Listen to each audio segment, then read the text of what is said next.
Jangan berpegang pada masa lalu. Kemarin kau pertahankan pendapat, kini setialah pada Tuhan. Ini yang harus kau tahu. Walau Tuhan tak hadir, Roh Tuhan kan beri anugerahnya atasmu. Dia mau kau hargai dan pakai berkatnya untuk kenali dirimu.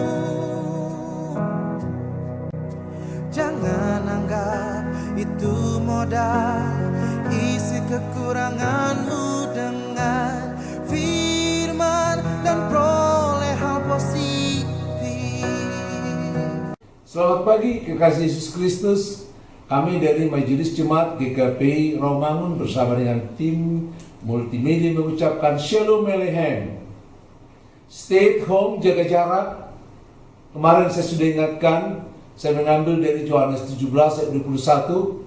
Kalau jarak dengan sesama kita harus jaga, tapi jarak dengan Tuhan harus kita perhatikan. Dengan Yohanes 17 ayat 21 dikatakan, sama seperti engkau ya Bapa di dalam aku, dan aku di dalam engkau, agar mereka juga di dalam kita, supaya dunia percaya bahwa engkaulah yang mengutus aku. Yesus berdoa, memohon, sebagaimana dia bersama dengan Bapa ada di dalam Bapa, dan Bapa ada di dalam dia, supaya setiap orang percaya juga ada di dalam lingkaran Tritunggal yang kudus. Karena untuk itulah dia datang.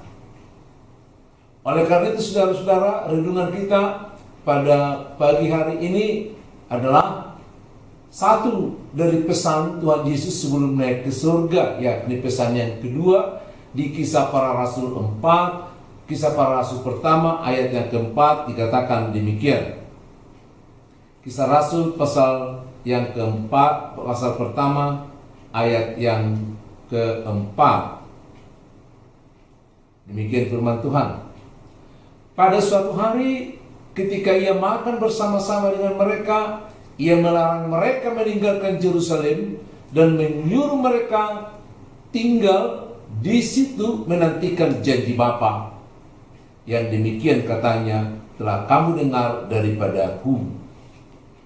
Mereka diminta tinggal di Yerusalem menunggu janji Bapa. Saudara-saudara, menunggu adalah merupakan peristiwa yang sangat melelahkan. Ya, kalau hanya melelahkan sih nggak apa-apa lah ya, bisa dikusut lagi ya. Tapi yang saya tahu, menunggu adalah salah satu peristiwa yang paling banyak memicu emosi. Marah-marah, coba lihat di jalan, nggak sabar menunggu, nyelonong ke sana, nyelonong ke sini, tabrak sana, tabrak sini, ya, geruduk sana, geruduk sini. Terlambat dikit, marahnya bukan main. Ya, kenapa demikian? Ya, marilah kita menyadari. Di Alkitab juga banyak tokoh-tokoh yang tidak sabar menunggu, tidak menghormati orang lain, sehingga mereka mengambil jalan-jalan pintas, dan jalan-jalan pintas itu pada akhirnya sangat melelahkan dan memang menguras semua pengertian kita, tenaga kita, bahkan harapan kita. Contohnya kita lihat bagaimana Lut yang tidak sabar. Ketika para gembalanya ya tidak baik dengan para gembala dari Abraham, lalu Abraham mengambil inisiatif meminta kepadanya, kemana kau Lut? Apakah kau ke kiri atau ke kanan? Lalu dia duluan langsung mengambil, tidak menghormati Abraham lagi yang membawa dia. Dia langsung memilih yang terbaik. Aku ke daerah, ke lembah sana. Ke lembah mana? Sodom dan Gomora. Karena dia melihat itu hanya dari kesuburannya. Dia melihat di sana hanya keuntungannya. Dia melihat nanti ternaknya akan banyak di sana. Dan dia akan menjadi orang kaya. Tapi dia tidak memperhitungkan bagaimana keselamatannya. Tidak sabar. Mau cepat kaya. Mau cepat beruntung. Kan itu kan kebiasaan kita ya. Dan selalu demikian adanya. Ya. Yang kedua kita lihat juga Abraham. Ketika Abraham dipanggil dari Ur Kasdim, lalu diminta Tuhan supaya berjalan ke negeri yang akan ditunjukkan, karena janji yang diberikan Tuhan tentang anaknya belum kunjung datang, maka mereka memikirkan yang lain. Suami istri ini berdiskusi, bagus sekali ya suami istri berdiskusi, tapi diskusinya nggak mengingat firman Tuhan. Diskusinya tujuannya menjadi memuaskan diri sendiri, justru mau membelakangi janji Tuhan. Padahal Tuhan telah berjanji, aku membuatmu menjadi bangsa yang besar, keturunanmu akan menjadi seperti bintang di langit, seperti pasir di pantai banyaknya. Tuhan sudah berjanji sampai sekian kali, tapi ketika usianya semakin lanjut, dia lupa tentang Tuhan. Dia ambil jalan sendiri. Akhirnya mereka merekayasa. Lalu Abraham mengatakan bahwa Sarah lah yang mengajukan supaya budaknya didekatinya sehingga lahirlah Ismail. Ya, karena ketidaksabaran. Saudara-saudara, andaikan ya, kita berandai-andai dulu. Andaikan Abraham sabar dengan Sarah, karena Tuhan pastikan akan memberikan janjinya. Andaikan mereka sabar, kan peristiwa antara Abraham dengan Hagar kan tidak akan ada. Dan yang namanya Ismail pun tidak akan pernah ada. Coba kalau itu tidak ada di dunia ini. Betapa tentramnya ya, betapa amannya. Tapi karena ketidaksabaran itu menunggu janji Allah, apa yang terjadi? Kita lihat banyaknya persoalan. Kalau kita urut satu persatu nanti kita dibilang memfitnah lagi, ya, melecehkan lagi. Tapi fakta memang sulit untuk dihindarkan. Mudah-mudahan Bapak Ibu bisa melihat bencana ini yang terjadi ini, sehingga kita boleh melihat kalau kita kurang sabar, maka kita juga nanti bisa menjadi seperti itu. Yang ketiga, masih ingat cerita dengan anak bungsu. Anak bungsu yang kembali atau anak bungsu yang hilang? Ya, anak yang hilang. Seringkali ceritanya menjadi anak yang hilang. Ya, anak yang hilang ini adalah anak bungsu dari dua bersaudara. Bapaknya udah tua, ibunya nggak pernah dibidik, nggak pernah diingatkan lagi. Rupanya udah meninggal dunia juga rupanya ya. Sehingga sebenarnya hanya menunggu pembagian dari bapaknya, karena sebentar lagi akan dibagi. Dia juga udah tua, anaknya udah dewasa, tapi dia nggak sabar menunggu. Dia potong cerita kehidupan, dia minta bagiannya, dia bawa itu ke kota. Akhirnya dia terkapar di kota, dia terdampar di kandang babi. Dia juga harus makan dari situ sebagai akibat dari ketidaksabaran itu. Waduh, banyak kali loh kalau kita lihat akibat dari ketidaksabaran yang kita lihat di dalam kehidupan kita. Seringkali kita tidak sabar, kita terobos lampu merah. Seringkali kita tidak sabar sehingga melihat peristiwa, langsung kita main pukul, main marah, mencaci maki sama orang tanpa tahu persoalannya. Akhirnya lebih besar persoalan yang ditimbulkan oleh ketidaksabaran itu dari persoalan awal. Ya, pernah sadari itu, pernah melakukan itu. Ya, apalagi suami istri seringkali begitu. Belum mendengarkan penjelasan, udah langsung kita karena merasa berkuasa, merasa paling benar, merasa menjadi pemilik, merasa. Akhirnya kita melihat orang lain menjadi kecil dan kita tidak anggap. Menunggu adalah satu sikap yang harus dibangun supaya kita boleh mendengar. Itu sebabnya kita diberikan dua telinga, satu mulut. Kita harus mendengar dulu lebih banyak daripada berbicara.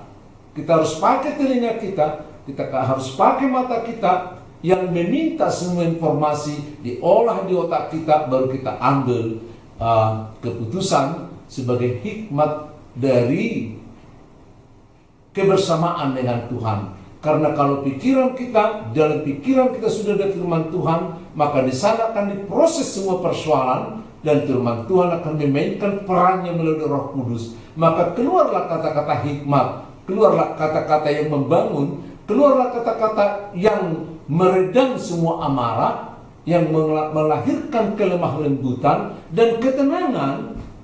kalau kita memiliki kesabaran itu. Kalau Tuhan Yesus mengatakan kepada mereka, jangan tinggalkan Yerusalem, sebenarnya dia memberikan alasan yang paling tepat atau mengingatkan tentang alasan yang paling tepat, karena 10 hari lagi akan terjadi pesta Pentakosta. Pesta Pentakosta itu dihitung dari Paskah. Dari Paskah 50 hari, maka pada waktu kenaikan Tuhan Yesus adalah hari ke-40, maka 10 hari lagi akan ada pesta Pentakosta yang sudah dirayakan oleh bangsa Israel setiap tahun. Karena dalam hari yang ke-50 itu mereka merayakan 2 pesta. Pertama, merayakan pemberian dasatitah atau 10 firman pada bangsa Israel. Maka ketika Musa pergi ke Gunung Sinai menerima firman itu dan diberikan kepada bangsa Israel, maka mereka memestakan, merayakan datangnya firman Tuhan yang menjadi penuntun, yang menjadi jaminan, yang menjadi pengawal bagi mereka. Maka setiap hari Pentakosta mereka merayakan turunnya atau diterimanya firman Tuhan. Yang kedua, pada hari Pentakosta itu juga mereka bersyukur karena mereka telah menempati tanah Kanaan, di mana mereka menempati tanah yang sudah dikerjakan orang lain, yang sudah punya benteng sebelumnya, lalu mereka hanya mengolah melanjutkan. Maka hari ke-50 mereka bersyukur. Itu namanya pesta panen. Bagi orang Batak dikatakan pesta gotilon ya, sekali setahun. Tapi kalau kita di kota nggak pesta gotilon sekali setahun, karena kita kan manggotil panen kan sekali sebulan ya. Jadi pestanya menjadi, itu sebabnya bagi gereja-gereja yang di kota dibuat menjadi persembahan bulanan, ya, bukan tahunan sebagai pesta gotilon. Tapi untuk mengingat firman Tuhan, kadang-kadang perlu juga kita adakan pesta gotilon sekali-sekali, bagaimana kita bersuka cita sebagai anak-anak Tuhan. Oleh karena itu Yesus mengingatkan, jangan tinggalkan sampai janji Tuhan. Karena Yesus mau mengingatkan, semua peristiwa yang terjadi yang dia lakukan adalah sesuatu yang sudah direncanakan. Bejananya, wahananya, tempatnya, situasinya sudah disiapkan Tuhan. Sama dengan Paskah, pada waktu kematian dan kebangkitan Kristus. Perayaan Paskah sudah dilakukan dulu di Mesir. Maka Yesus mengisinya, ya, merefil kembali dengan cara yang baru, dengan makna yang baru. Maka demikian juga Pentakosta ini, kita akan refill kembali, bukan lagi dengan 10 firman, tapi Roh Kudus dicurahkan, dan ketika pencurahan Roh Kudus itu disatukan menjadi panen perdana. Karena ketika Roh Kudus dicurahkan, maka para murid bersaksi, memberitakan apa yang terjadi pada saat itu. Maka terjadilah 3.000 orang bertobat saat itu, dan itulah panen pertama. Pada saat itulah menjadi hari peringatan bagi kita, hari penginjilan sedunia. Maka kita anak-anak Tuhan diminta kepada para murid itu, jangan tinggalkan Yerusalem, karena Tuhan akan mengisi, melengkapi, membuktikan bahwa apa yang pernah direncanakan akan terpenuhi sampai akhir zaman. Indah sekali ya, Tuhan Yesus Allah Bapa merencanakan segala sesuatunya dan mengisi pada saatnya selalu lebih indah dan lebih indah. Sudah indah Paskah yang dulu mengherankan, mengagumkan bangsa-bangsa lain, tapi ketika kematian dan kebangkitan Kristus, maka itu jauh lebih hebat lagi. Pentakosta sudah demikian indah ketika bangsa Israel merayakan diberikannya hukum Taurat kepada bangsa Israel, lalu mereka merayakannya sebagai respon dengan ucapan syukur dengan pesta panen, tapi dengan pencurahan Roh Kudus, bukan padi, bukan gandum yang dituai, tapi jiwa-jiwa.